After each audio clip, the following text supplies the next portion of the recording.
Oke, yuk, Wis iku tampil temen aku. ayo. Ariel Arenda. Oke.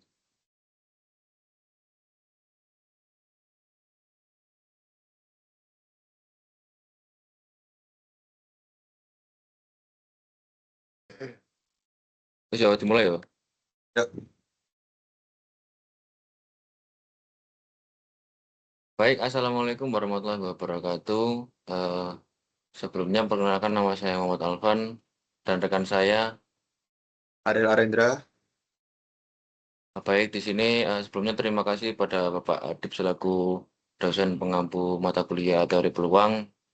Eh, Baik, pada video kali ini kami akan menjelaskan tentang analisis peluang pertumbuhan bibit tebu menggunakan distribusi binomial.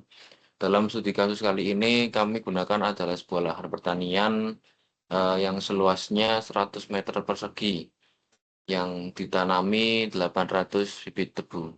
Bisa di-scrollkan Mas Aril.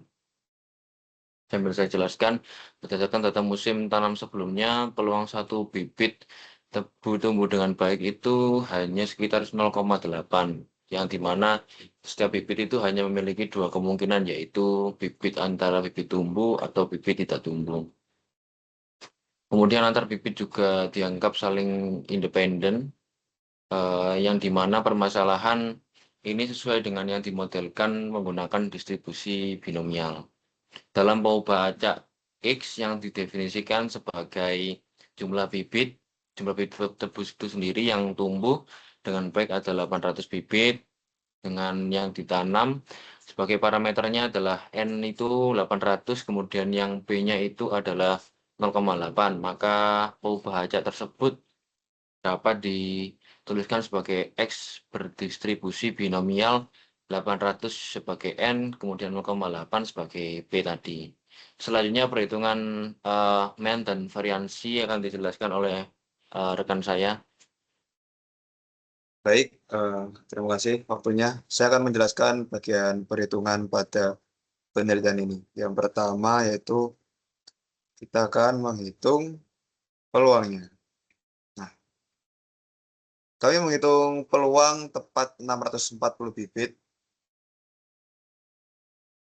tebu tumbuh dengan baik dari 800 bibit yang ditanam. Secara teoritis, peluang ini dapat dihitung menggunakan rumus distribusi binomial. Namun, karena nilai N ini cukup besar ya, maka perhitungan didekati menggunakan distribusi normal.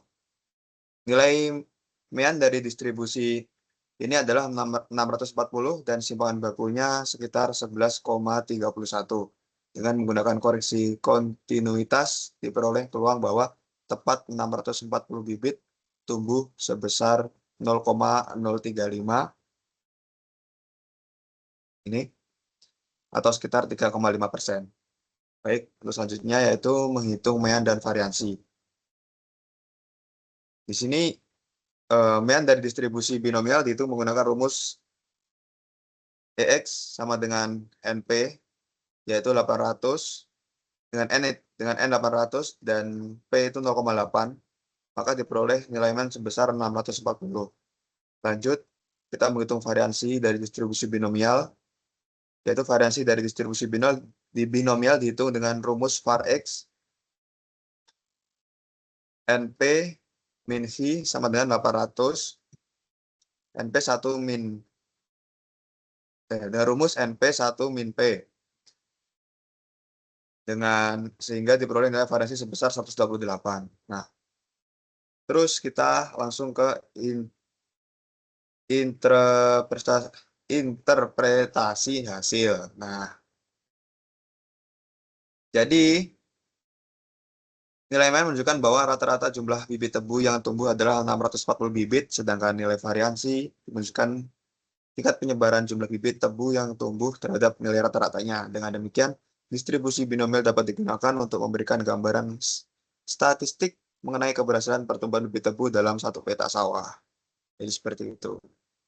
Oke, Cukup ya baik, dari terima sini. kasih. Sebagai penutup singkatnya, berarti dapat disimpulkan bahwa distribusi binomial itu sendiri sebenarnya adalah cara yang efektif untuk menganalisis peluang pertumbuhan di bibit tebu kali ini ya dalam satu petak sawah. Katakanlah sebagai contoh kita adalah ambil 100 meter persegi tadi. Berdasarkan studi kasus yang kami lakukan juga dengan jumlah bibit sebanyak 800 dengan peluang tumbuh 0,8. Yang diperoleh gambaran bahwa rata-rata bibit tebu yang tumbuh itu sekitar 640 bibit dengan tingkat variansi pertumbuhannya relatif kecil.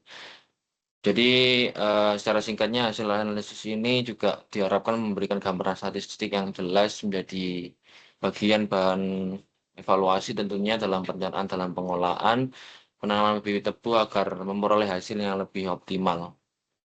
Mungkin cukup sekian dari presentasi Tugas Teori Peluang mengenai perhitungan dengan cara binomial kali ini.